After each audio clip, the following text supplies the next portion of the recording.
Graças e paz, amados irmãos, bom dia.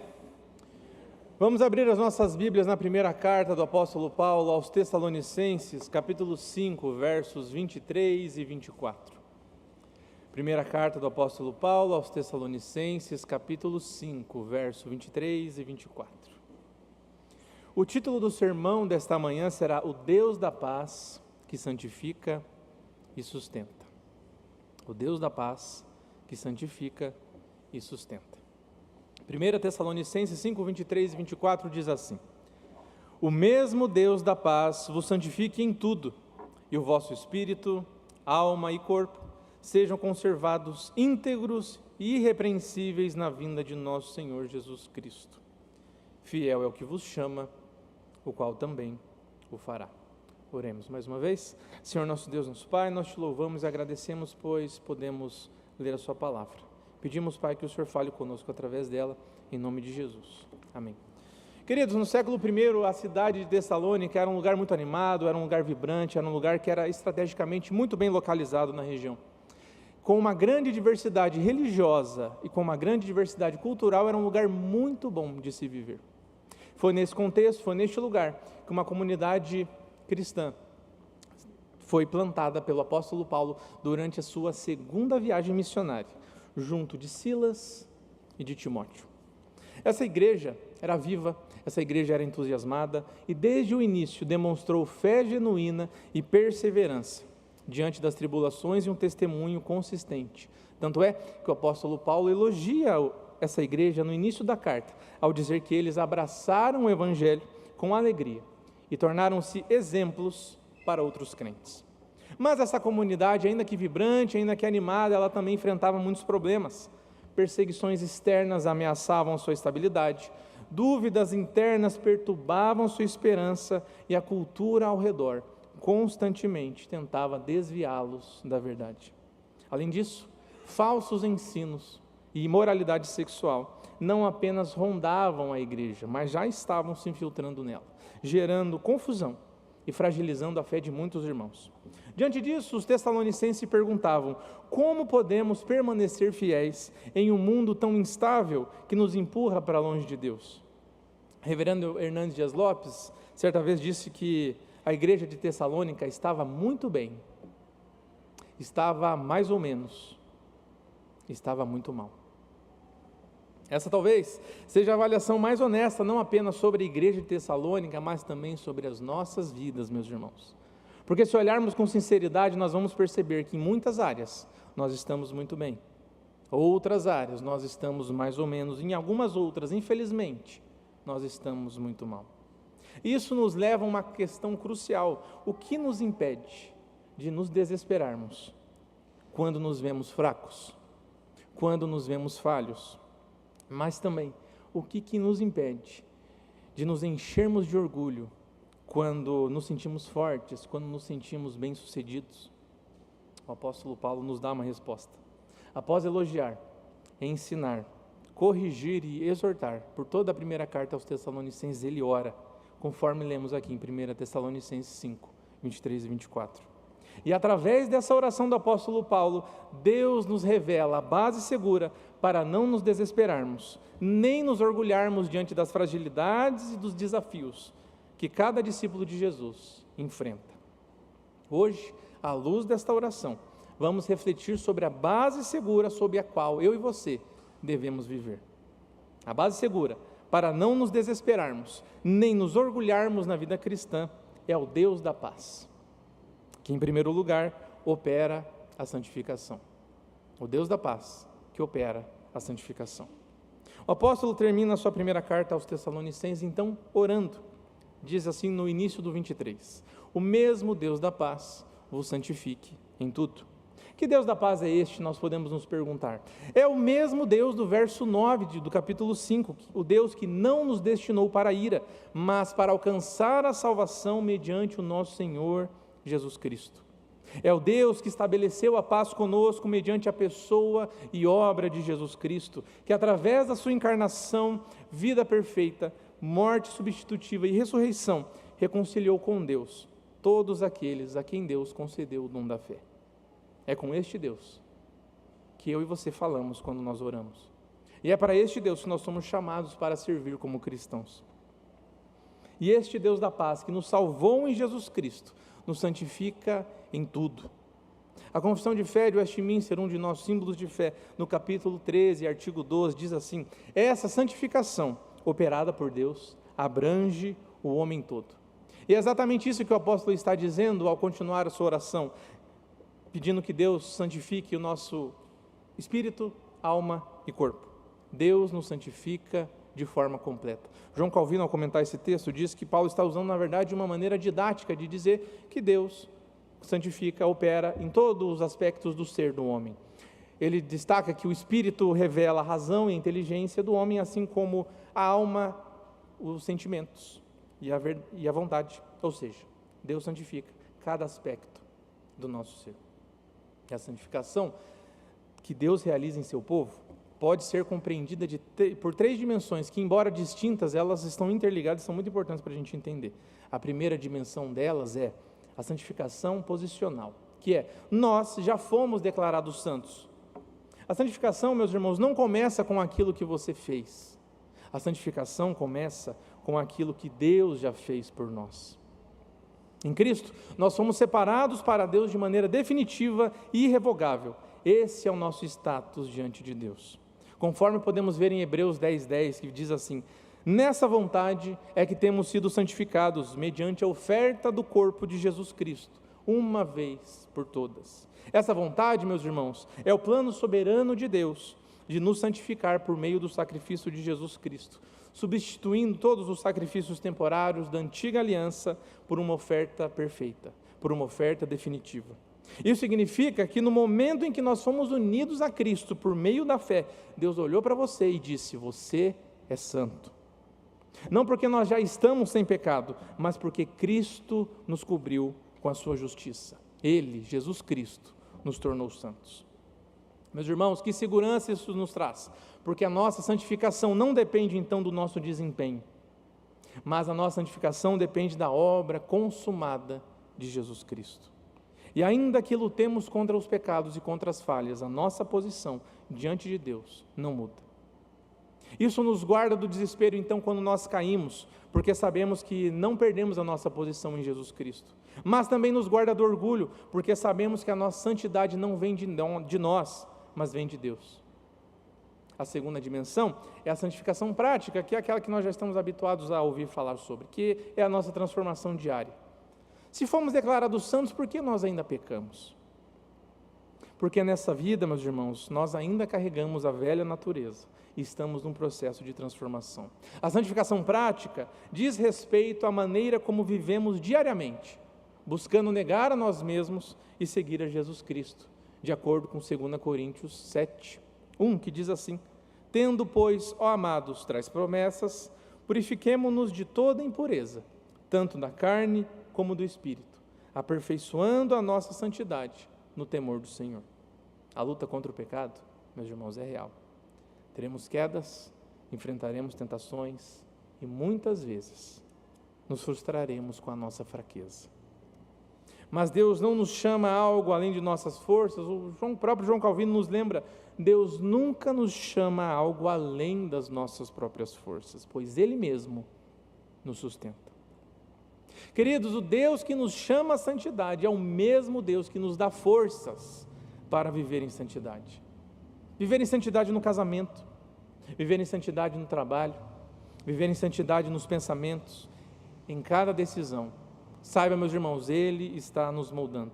Nós não estamos sozinhos na caminhada cristã. O Espírito Santo habita em nós e opera essa transformação. E a terceira dimensão é a santificação perfeita, o dia em que seremos totalmente santos. A boa notícia, queridos, é que esse processo de lutar contra o pecado diariamente não será eterno. Um dia Deus completará essa obra.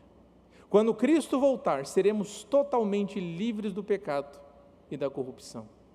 Como bem diz 1 João 3:2, amados, agora somos filhos de Deus e ainda não se manifestou o que haveremos de ser.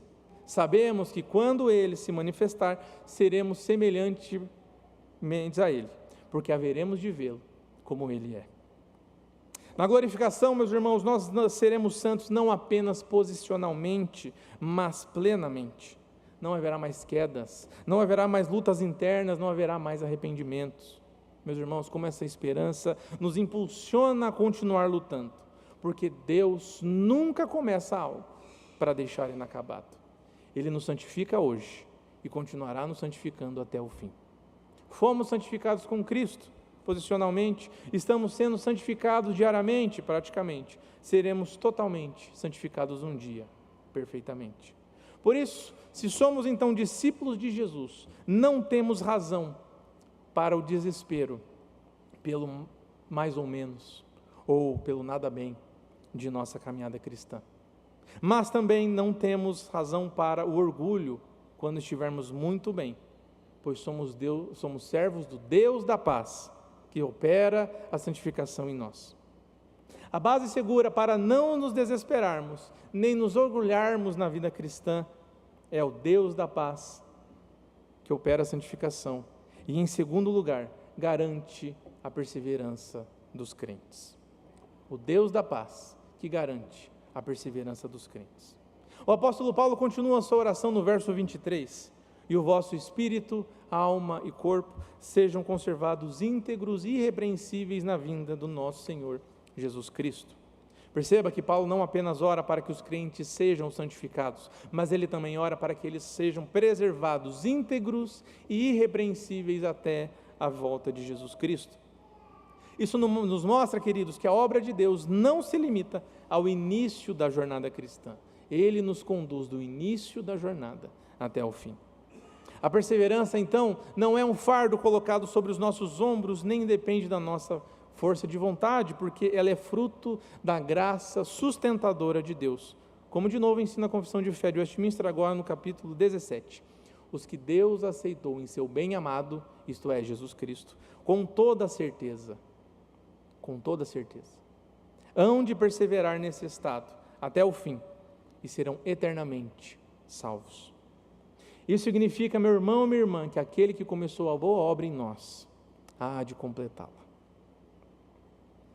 Calvino enfatizou que a chamada de Deus não é um ato isolado, mas é um compromisso contínuo. Ele nos chama, Ele nos preserva e Ele nos levará à glória. Essa perseverança que Deus garante, meus irmãos, se manifesta de forma visível em nossas vidas. Quando Paulo ora para que sejamos íntegros e irrepreensíveis, ele nos aponta para um testemunho vivo da graça transformadora de Deus. Integridade significa viver de forma coerente com o Evangelho, seja em público, seja em privado.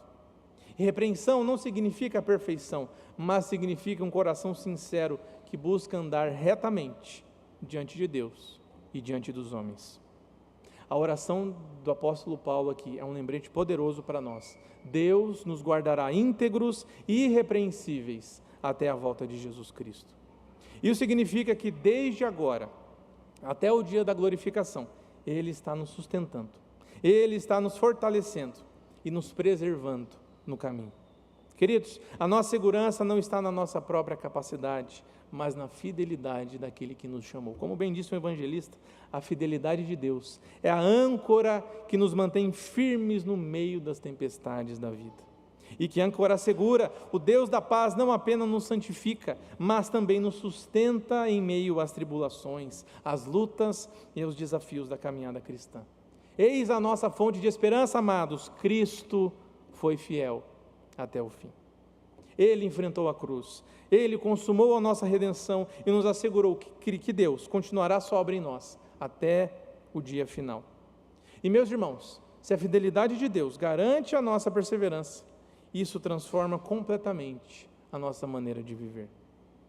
Na vida espiritual, podemos então permanecermos fiéis à palavra, mesmo diante das perseguições e da oposição de uma cultura que se opõe à nossa fé, à fé cristã. Alguns até chamam de pós-cristianismo.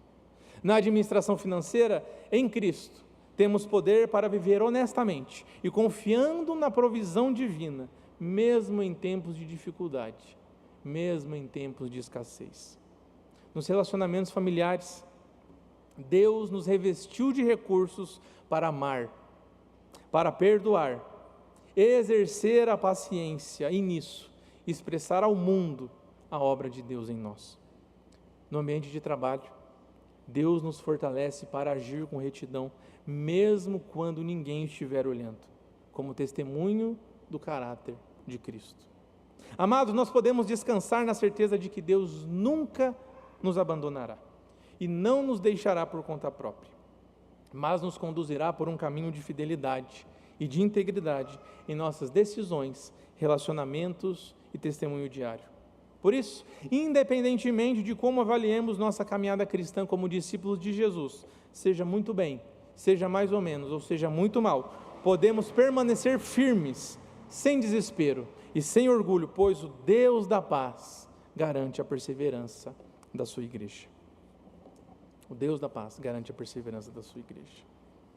A base segura para não nos desesperarmos nem nos orgulharmos na vida cristã é o Deus da paz que opera a santificação, garante a perseverança dos crentes e, em terceiro lugar, mantém a sua fidelidade. O Deus da paz que mantém a sua fidelidade. O apóstolo Paulo conclui então a sua oração pelos Tessalonicenses com uma verdade fundamental, o verso 24.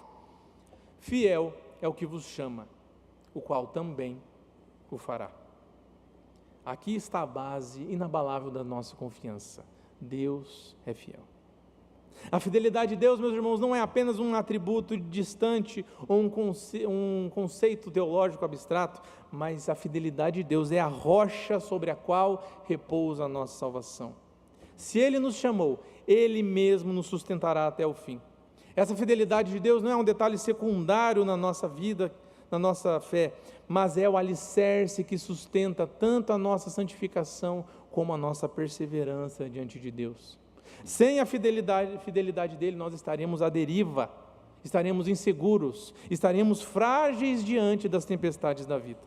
Mas porque Deus é fiel, nós podemos descansar na certeza de que Ele jamais nos abandonará. E essa fidelidade divina não é algo para conhecermos apenas intelectualmente, mas é também algo para ser provado, algo para ser experimentado. Deus não apenas declara que é fiel, Ele nos convida a confiar nele e a ver essa fidelidade em nossa vida, como os salmistas bem proclamam em Salmo 34:8. Provai e vede que o Senhor é bom. Bem-aventurado o homem que nele se refugia. Deus, meus irmãos, não é um Deus distante, mas um Deus presente, que caminha conosco, sustenta o seu povo em cada geração. Ao longo da história da redenção, a fidelidade de Deus é como um fio de ouro que conduz todas as promessas até Jesus Cristo. Na queda, Deus prometeu ao primeiro casal que da descendência da mulher viria aquele que esmagaria a cabeça da serpente. Em Abraão, Deus prometeu por meio de sua descendência, não por meio de todos os seus descendentes, mas por meio de sua descendência, que todas as famílias da terra seriam abençoadas. A Davi, Deus prometeu um descendente cujo reinado seria eterno, um rei segundo o seu coração. E na cruz, tudo o que foi prometido, desde Gênesis passando pelos profetas, cumpriu-se em Cristo. Nele a cabeça da serpente foi esmagada, pois ele venceu o pecado, ele venceu a morte e Satanás. Nele todas as nações foram abençoadas, pois seu evangelho está alcançando povos, tribos, línguas e nações. Nele a aliança com Davi foi confirmada, porque ele é o rei eterno, o filho em quem o Pai tem prazer, que reina soberano. Meus irmãos, este mesmo Jesus que cumpriu as suas promessas, prometeu que as portas do inferno não prevaleceriam contra a sua igreja, e 2000 anos depois nós estamos aqui. Não porque nós fomos fiéis, mas porque Jesus, Deus Filho, foi fiel na morte, e morte de cruz. Nossa amada igreja está para completar 100 anos ano que vem. Diante das dificuldades, diante das tribulações, ainda apesar, dessas dificuldades e problemas, a igreja continuou, meus irmãos, e ela continua por causa da fidelidade de Deus. Querido, quantas vezes você passou por dificuldades?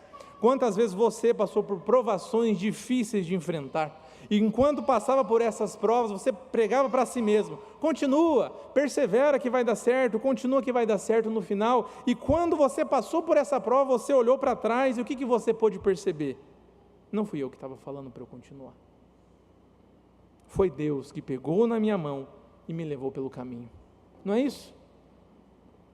A fidelidade de Deus, meus amados, é real. Ele prometeu: eis que estou convosco todos os dias até a consumação dos séculos. E hoje podemos testemunhar que Jesus continua operando no meio do seu povo, sustentando a sua igreja e preservando os que pertencem a Ele. E ela não pertence apenas ao passado, ela é viva e atuante hoje, sustentando-nos em nossas fraquezas e desafios diários. A você que se sente inadequado por ter de lidar com a liderança espiritual da sua família, sabe que Deus é fiel. Ele renova suas forças. A você que tem enfrentado dificuldades financeiras, incertezas sobre o futuro, saiba que Deus é fiel e te sustenta. Queridos, cada uma dessas promessas demonstra que Deus é fiel em cumprir a sua palavra, independentemente das circunstâncias. E a fidelidade de Deus se manifesta de maneira suprema na pessoa de Jesus Cristo. Nele, todas as promessas de Deus encontram seu cumprimento.